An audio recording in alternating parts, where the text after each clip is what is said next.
So, hello everyone, यार welcome in the another video. तो यार आज के वीडियो से हम लोग स्टार्ट करने वाले हैं hyper conjugation.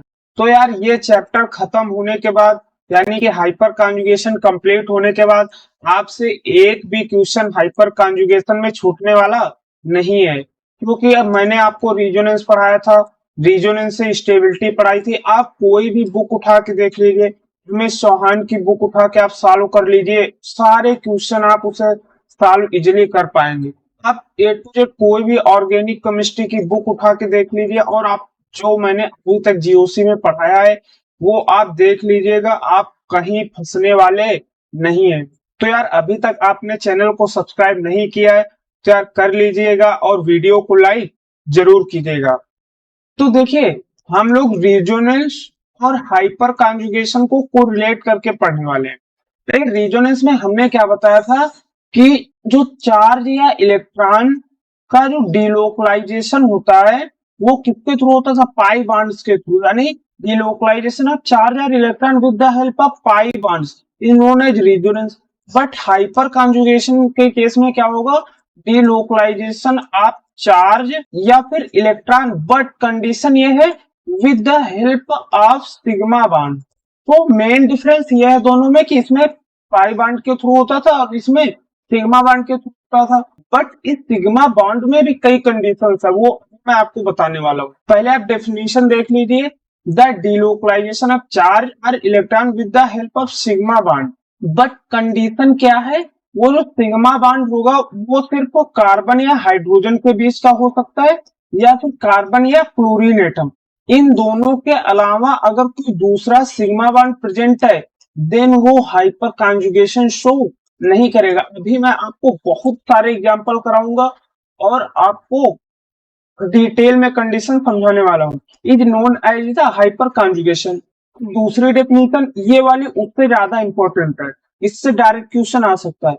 One carbon hydrogen sigma bond are in conjugation with pi bond, यानी कि अगर ये CH बॉन्ड कॉन्जुगेट कर रहा है विद पाई बॉन्ड, ठीक है, then this conjugation is known as sigma pi conjugation या हाइपर कॉन्जुगेशन। इसे हम लोग सिग्मा पाई हाइपर कॉन्जुगेशन भी बोलते हैं। इसे ये क्यों बोलते हैं मैं अभी आपको आगे प्रूव करने वाला हूँ। तो अब बात करते हैं कंडीशन हाइपर कॉन्जुगेशन की क्या होती है। सबसे पहली कंडीशन यार कि कोई भी एटम sp2 या फिर sp हाइब्रिडाइज होना चाहिए, यानी उसका हाइब्रिडाइजेशन क्या होना चाहिए, sp2 या फिर sp।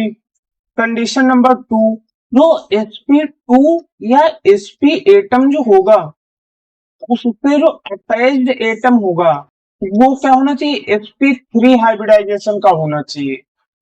कंडीशन 2, सारी कंडीशन जब सेटिस्फाई करेंगी तब यह हाइपर कॉन्जुगेशन शो करेगा। कंडीशन नंबर 3 कि जो sp3 एटम होगा उसके पास मिनिमम हाइड्रोजन एटम या फिर मिनिमम 1 क्लोरीन एटम होना चाहिए, तब यह हाइपर कॉन्जुगेशन शो करेगा। यानी अगर ये तीनों कंडीशन सेटिस्फाई करेंगी तभी हाइपर कॉन्जुगेशन शो होगा। अगर एक भी कंडीशन डिससेटिस्फाई हुई तो ये हाइपर कॉन्जुगेशन शो नहीं करेगा।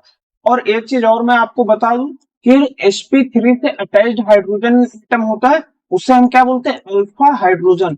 ये टर्म याद रखिएगा, अल्फा हाइड्रोजन, क्योंकि ये मैं आगे जब भी कुछ बोलूंगा तो सिर्फ मैं एक ही टर्म यूज करूंगा, अल्फा हाइड्रोजन, ठीक है। तो बात करते हैं how many of them hyper conjugation. आपको बताना है कि कौन कौन हाइपर कॉन्जुगेशन शो करेगा। कंडीशन नंबर 1 कि एक कोई एटम sp2 या sp हाइब्रिडाइज होना चाहिए। इसमें ये देखिए sp2 है, इसमें ये भी sp2 है, फिर sp2 से अटैच्ड एटम हो वो sp3। क्या इससे कोई अटैच्ड एटम है, आंसर इज यस, ये CH2। क्या इस CH2 हाइब्रिडाइजेशन sp3 है, आंसर इज नो। यानी कंडीशन डिससेटिस्फाई हुई, यानी ये हाइपर कॉन्जुगेशन शो नहीं करेगा। सेम है जिसमें ये क्या है sp2, ये भी क्या है sp2। क्या sp2 से अटैच्ड एटम sp3 है, देखते हैं ये क्या है sp3, कंडीशन 2 सेटिस्फाई हुई। कंडीशन नंबर 3 कि sp3 के पास मिनिमम 1 हाइड्रोजन या फिर 1 क्लोरीन। क्या इसके पास हाइड्रोजन है, आंसर इज यस, तो ये हाइपर कॉन्जुगेशन शो करेगा। नेक्स्ट एग्जांपल, सबसे पहली कंडीशन हम sp या sp2 देखेंगे। ये क्या है sp2, ये भी क्या है sp2। sp3 से जुड़ा एटम क्या sp3 है? यस, ये वाला sp3। क्या इसके पास मिनिमम वन हाइड्रोजन या वन क्लोरीन है? यस है, तो ये हाइपर कॉन्जुगेशन शो करेगा। सेम है यार, इस वाले एग्जांपल में अगर हम लोग देखेंगे, सबसे पहले sp2, ये वाला भी sp2 होगा, ये वाला भी sp2 होगा, उससे अटैच एटम ये sp3 है। Answer is yes. क्या sp3 के पास एक भी हाइड्रोजन एटम प्रेजेंट है? नो। ये CH3 है, इधर CH3 है, इधर से हमने बोला sp3 से अटैच्ड होना चाहिए, जबकि ये sp3 से डायरेक्ट अटैच कार्बन एटम है, ना कि डायरेक्ट हाइड्रोजन एटम अटैच। तो ये हाइपर कॉन्जुगेशन शो नहीं करेगा। सेम एज इस एग्जांपल में, ये क्या है sp2 हाइब्रिडाइज, sp3 हाइब्रिडाइज। क्या इसके पास एक डायरेक्ट हाइड्रोजन है? यस। इधर तो कार्बन डायरेक्ट है, इधर भी कार्बन, बट अगर इसको हम करेंगे तो ये एक डायरेक्ट हाइड्रोजन एटम है, यानी ये भी शो करेगा। सेम है जिसमें, ये क्या है sp2, ये भी क्या है sp2। सेम है ये sp2, क्योंकि डबल बॉन्डेड है तो sp2 होगा। ये देखिए CH3 है, यानी ये sp3 है, यानी जो sp2 से अटैच्ड एटम वो CH3, ये भी CH3। ये सारे तरफ से शो करेगा, इधर से भी, इधर से भी, इधर से भी। तो sp3 के पास हाइड्रोजन है, यस, इसके पास एक हाइड्रोजन होगा, इधर दो हाइड्रोजन, दो इसके पास, दो, तो यानी ये भी हाइपर कॉन्जुगेशन शो करेगा। सेम है इस केस में, देखिए ये क्या है sp2 है, ये क्या है sp2, sp2 से अटैच्ड एटम ये sp3, इधर भी sp3, ये वाला भी sp3, ये वाला भी sp3। क्या इसको हम काउंट करेंगे? आंसर इज नो, क्योंकि हमने बोला कि sp2 से डायरेक्ट अटैच्ड होना चाहिए। ये वाले सारे क्या है डायरेक्ट अटैच्ड, इनके पास क्या हाइड्रोजन है? यस। ये क्या CH3 है, यानी कि कार्बन से डायरेक्ट तीन हाइड्रोजन एटम अटैच है, तो ये पर कॉन्जुगेशन शो करेगा। सेम है, जिसके पास भी दो हाइड्रोजन है, इधर भी दो हाइड्रोजन होंगे। बात करते हैं नेक्स्ट एग्जांपल। सबसे पहले हम sp2 या sp हाइब्रिडाइजेशन देखेंगे। ये क्या है कार्बोकैटायन। हमने बोला कार्बोकैटायन का हाइब्रिडाइजेशन क्या होता है sp। कैसे हाइब्रिडाइजेशन का फॉर्मूला क्या होता है? Total number of sigma bond plus total number of three pi bonds. यहाँ पर सिग्मा बॉन्ड कितने होंगे? वन, टू, एक हाइड्रोजन, थ्री, यानी three sigma plus zero lone pair, यानी sp2। sp2 से जो अटैच्ड एटम ये वाले हैं, ये क्या है sp3। सेम है, ये भी क्या है sp3। अगर sp3 क्या इनके पास हाइड्रोजन एटम है? ये CH3 है, तो यहाँ पर एक हाइड्रोजन होगा, इसके पास एक हाइड्रोजन। सेम है यहाँ पर, TAP हाइपर कॉन्जुगेशन शो करेगा। तो यार अगर आपको वीडियो अच्छा लग रहा है तो यार चैनल को सब्सक्राइब करो और वीडियो को लाइक जरूर करो। अब यार हम बात करते हैं ये एक्चुअल में होता कैसे है, हाइपर कॉन्जुगेशन के हम लोग स्ट्रक्चर कैसे ड्रॉ कर सकते हैं, उसके बारे में बात करते हैं। देखिए जैसे हम कोई एक एग्जांपल ले लेते हैं, CH3 CH double bond CH2। अगर इसका हम ऑर्बिटल स्ट्रक्चर ड्रा करें तो हमें कैसा दिखेगा? यहाँ पर कार्बन है, ऊपर हाइड्रोजन है, यहाँ हाइड्रोजन, ये हाइड्रोजन, देन CH, और ये क्या होगा? हमें कुछ ऐसा दिखेगा। क्यों दिखेगा अभी मैं बताता हूँ। तो देखिए ये दोनों जब आपस में इंटरेक्ट करेंगे तभी हमें क्या मिलता है? पाई बॉन्ड मिलता है, जैसा कि हम केमिकल बॉन्डिंग में आप लोगों ने पढ़ा होगा। अगर ये दोनों मिलेंगे तो क्या होगा? पाई बॉन्ड, यानी ये पाई बॉन्ड्स हैं, ये क्या है? सिग्मा बॉन्ड है। ठीक है। अब अगले स्टेप में बेसिकली होता क्या है इसमें कि ये जो कार्बन का एक हाइड्रोजन है ये अपनी पोजीशन को छोड़ के चला जाता है, यानी कि ये जो सिग्मा बॉन्ड है, सिग्मा बॉन्ड के थ्रू इलेक्ट्रॉन का डिलोकलाइजेशन होता है। कैसे होगा? ये एक हाइड्रोजन इधर कार्बन, और यहाँ CH, then double bond, then CH2, और ये जो हाइड्रोजन होगा ये अपने इलेक्ट्रॉन को एक टाइम के लिए छोड़ के चला जाता है, यानी कि ये जो सिग्मा बॉन्ड यहाँ पे था, इस सिग्मा बॉन्ड के थ्रू इलेक्ट्रॉन का डिलोकलाइजेशन होगा, यानी ये सिग्मा बॉन्ड अगर डिलोकलाइज करेगा तो यहाँ क्या आ जाएगा? Negative charge. अगले स्टेप में क्या होता है? इसका रेजोनेंस। अगर रेजोनेंस होगा तो हमें कैसा दिखेगा? CH2 double bond CH and CH2 minus. तो अब एक बार ध्यान से देखिए, यहाँ पर पहले क्या था? एक सिग्मा बॉन्ड, यानी यहाँ सिग्मा बॉन्ड के थ्रू पहले इलेक्ट्रॉन डिलोकलाइज हुआ, इसके बाद इस पाई बॉन्ड के थ्रू यानी रेजोनेंस के थ्रू डिलोकलाइजेशन हुआ। तो इसीलिए हम इसको क्या बोलते हैं? सिग्मा पाई रेजोनेंस या फिर हाइपर कॉन्जुगेशन। और यहाँ पर क्या होगा, एक H प्लस। तो हमने रिजोनेटिव स्ट्रक्चर कैसे ड्रा होते हैं उसको तो डिटेल में देखा था, बट आज हमने ये भी देखा कि हाइपर कॉन्जुगेशन स्ट्रक्चर कैसे ड्रॉ किए जाते हैं। अब मैं आपको ये जो पिछला एग्जाम्पल कराया उसमें बहुत इंपॉर्टेंट चीज नोटिस करवाने वाला हूं, आप देखिएगा। हमने क्या बोला, यहाँ CH3 था, देन CH, देन डबल वन CH2।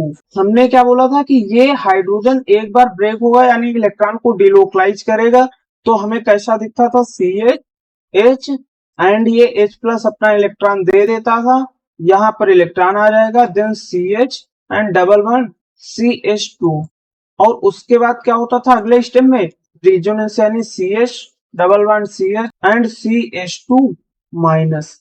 अब एक बार नोटिस किया क्या आपने, हमने सिर्फ एक बार इसे बोला, अब नेक्स्ट टाइम क्या होगा, ये हाइड्रोजन बोलेगा भाई मैं भी अपना यार इलेक्ट्रॉन डोनेट करना चाहता हूं, तो नेक्स्ट टाइम क्या होगा, ये वाला हाइड्रोजन अपने इलेक्ट्रॉन इसे दे देगा, यानी कि कार्बन हाइड्रोजन। अब ये हाइड्रोजन तो रहेगा और नेक्स्ट टाइम यहाँ CH डबल वन CH2 भी रहेगा, बट इस बार क्या हुआ, ये वाला हाइड्रोजन अपने इलेक्ट्रॉन कार्बन एटम को दे दिया विद सिग्मा बॉन्ड। अब यहाँ रिजोनेंस होगा तो कैसा दिखेगा, यहाँ पर सॉरी यहाँ H प्लस, तो यहाँ पर H प्लस रहेगा और यहाँ CH2 डबल वन CH and CH2 minus. Same as next time ये वाला भी बोलेगा भाई मैं भी इलेक्ट्रॉन देना चाहता हूँ, ठीक है भाई तू भी दे दे, यानी CH इधर का और ये वाला H इलेक्ट्रॉन देगा, यहाँ पर negative charge and then CH and then double वन CH2। तब हमें फिर से कैसा दिखेगा, अगर रिजोनेंस कराएंगे यानी CH2 देन डबल वन CH एंड CH2 माइनस, और इसके पास क्या होगा H प्लस। मैं ये सब क्यों करा रहा हूं, आपने एक चीज नोटिस किया कि total number of hyper conjugation structure या फिर total number of hyper conjugation कितने बार हुआ। देखिए इस कार्बन के पास 3 हाइड्रोजन थे, तीनों हाइड्रोजन ने एक एक बार हाइपर कॉन्जुगेशन में पार्टिसिपेट किया है, यानी कि जो total number of hyper conjugation होगा वो कितने टाइम होगा, जितने number of hydrogen atom present होंगे sp3 कार्बन एटम के पास, यानी total number of alpha hydrogen, यानी total number of hyper conjugation कितना होगा, जितना sp3 के पास अल्फा हाइड्रोजन होगा उतना हाइपर कॉन्जुगेशन होगा। बट अगर हम बात करें कि total number of hyper conjugation structure की, तब क्या होगा, देखिए ये जो एक इनिशियल स्ट्रक्चर था ये भी एक हाइपर कॉन्जुगेशन का स्ट्रक्चर था, देन ये एक हाइपर कॉन्जुगेशन का, देन ये, यानी कि जो total number of hyper conjugation structure थे वो कितने थे, total number of alpha hydrogen plus one, यानी कि जो इनिशियल स्ट्रक्चर होगा वो भी तो ऐड होगा, तो total number of alpha hydrogen and plus one, ये क्या होगा, total number of hyper conjugation structure. आप याद रखिएगा कि total number of hyper conjugation पूछ रहे हैं या total number of hyper conjugation structure पूछ रहा है, इस चीज पे आप लोग भी ध्यान रखिएगा। अब मैं आपको बहुत सारे एग्जांपल करवाने वाला हूं, उनको ध्यान से देखिएगा। Identify the total number of hyper conjugation, आपको total number of hyper conjugation find out करने हैं, तो क्या करना है, सबसे पहले हम sp2 ढूंढेंगे, ये sp2 से अटैच sp3, ये sp3 भी मिल गया, इसके पास टोटल नंबर ऑफ कितने हाइड्रोजन प्रेजेंट है 3, तो जो total number of hyper conjugation होंगे वो कितने होंगे 3। ये मैं क्यों करा रहा हूं, आगे जब हम अभी एप्लीकेशन पढ़ेंगे हाइपर कॉन्जुगेशन के ना, तो आप सिर्फ 2 सेकंड में चुटकियों में सॉल्व कर देंगे क्वेश्चन को, इसलिए मैं इतना डिटेल में अभी जा रहा हूं। इसमें सबसे पहले sp2, ये sp2, ये sp2, ये कार्बन sp3, क्या sp3 से कोई भी अल्फा हाइड्रोजन प्रेजेंट है, आंसर इज नो। इस कार्बन से डायरेक्ट C प्रेजेंट है, कार्बन एटम प्रेजेंट है, ना कि डायरेक्ट हाइड्रोजन एटम प्रेजेंट है, तो ये क्या होगा, हाइपर कॉन्जुगेशन ही शो नहीं करेगा। अगर हाइपर कॉन्जुगेशन ही नहीं होगा तो अल्फा हाइड्रोजन कहां से होंगे भाई। नेक्स्ट एग्जांपल, सबसे पहले sp2 देखेंगे, ये रिंग बेंजीन है, बेंजीन के सारे एटम sp2, यानी ये क्या है sp2 से इधर देखिए ये क्या जुड़ा sp3 के पास क्या हाइड्रोजन है, यस 3, यानी कि हाइपर कॉन्जुगेशन कितने होंगे, 3 हाइपर कॉन्जुगेशन होंगे। सेम है यार इस केस में, अगर हम बात करें इसमें क्या है, ये sp2 होगा, ये वाला sp2 होगा, और sp2 से अटैच्ड एटम ये क्या है sp3, सेम एज ये sp3। तो इसके पास कितने 2 हाइड्रोजन होंगे, क्योंकि कार्बन की वैलेंसी 4, 2 इधर 2 हाइड्रोजन बचेंगे, तो इधर 2 हाइड्रोजन इधर, यानी total number of hyper conjugation कितने हो जाएंगे 4। जितने नंबर ऑफ अल्फा हाइड्रोजन उतने नंबर ऑफ हाइपर कॉन्जुगेशन। अब इस केस को ध्यान से देखिए, ये क्या है sp2, ये sp2, ये भी sp2, ये sp2, sp2 से जुड़ा एटम sp3 हम देखेंगे, ये sp3, sp3, sp3, यहाँ पर sp3। अब इसमें हमने बोला कि जितने total number of alpha hydrogen present है हम सब काउंट करेंगे हाइपर कॉन्जुगेशन में। तो टोटल नंबर ऑफ जो हाइपर कॉन्जुगेशन होगा वो कितना होगा, यहाँ CH3 है, यहाँ CH3 यानी 2 2 6 यानी 3 इसके पास 3 यानी 6, यहाँ पर 2 हाइड्रोजन है, 2 हाइड्रोजन यहाँ, यानी 2 इधर 2 इधर।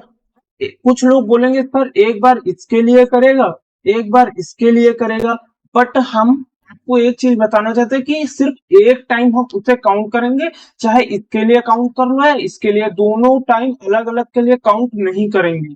यानी कि 3 इसके पास, 3 इसके पास, 2 इसके पास, 2 इसके पास, यानी 6 एंड 14 हाइपर कॉन्जुगेशन स्ट्रक्चर होंगे। ये अलग अलग, आप इसे प्लीज मत गिनना, एक ही बार करेगा या इधर जाएगा या एक बार इधर जाएगा, ठीक है। तो इसको आप प्लीज याद रखिएगा। सेम है जिसमें ये sp2 ये sp3 होगा, इधर sp3। तो इसमें total number of hyper conjugation कितना होगा, 1 हाइड्रोजन यहाँ होगा, 2 इधर होगा, यानी कि total number of 3 hyper conjugation होगा। अब यार बात करते हैं टाइप्स ऑफ हाइपर कॉन्जुगेशन। तो यार जैसे हमने रेजोनेंस को 2 टाइप्स में क्लासिफाई किया था, या इसे हम मेसोमेरिक इफेक्ट बोलते थे, एक बार +m एंड दूसरी बार -m। सेम है यार, हम हाइपर कॉन्जुगेशन को 2 कैटेगरी में डिवाइड करेंगे, एक बार +h एंड एक बार -h। अब बात कर लेते हैं यार जो +h होता है, जैसे +m क्या होता था, इलेक्ट्रॉन डोनेटिंग ग्रुप होता था, सेम एज +h भी क्या होता है, इलेक्ट्रॉन डोनेटिंग ग्रुप होता है, लेकिन इसके इफेक्ट को हम काउंट नहीं करते, बहुत कम इफेक्ट होता है। तो हमने क्या बोला था, सबसे ज्यादा जो होता है वो मेसोमेरिक इफेक्ट होता है, देन इंडक्टिव इफेक्ट होता है, देन हाइपर कॉन्जुगेशन, यानी हाइपर कॉन्जुगेशन बहुत कम इफेक्ट शो करता है। सेम है यार -h जो होता है वो इलेक्ट्रॉन विट्राइंग ग्रुप होता है, यानी अपनी तरफ इलेक्ट्रॉन को खींचता है। अब मैं आपको कुछ एग्जांपल्स बता देता हूँ यार, ये बहुत इंपॉर्टेंट एग्जांपल है -h के, ये एग्जाम में कई बार आया है, और उसको क्वेश्चन घुमा के पूछ सकता है कि ये जो जितने CF3, CCl3, CBr3 and CI3, यार इनमें से अगर ये पूछ दे कौन -h शो करेगा, तो यार मैं आपको बता देना चाहता हूँ कि सिर्फ इसमें CCl3 -h शो करता है, इसके अलावा इसमें कोई भी -h इफेक्ट शो नहीं करता है। और यार -h को हम लोग रिवर्स हाइपर कॉन्जुगेशन भी बोलते हैं, ये नाम आप प्लीज याद रखिए। तो यार अगर आपको वीडियो अच्छा लगा तो यार चैनल को सब्सक्राइब करो, वीडियो को लाइक करो और दोस्तों के साथ शेयर जरूर करो।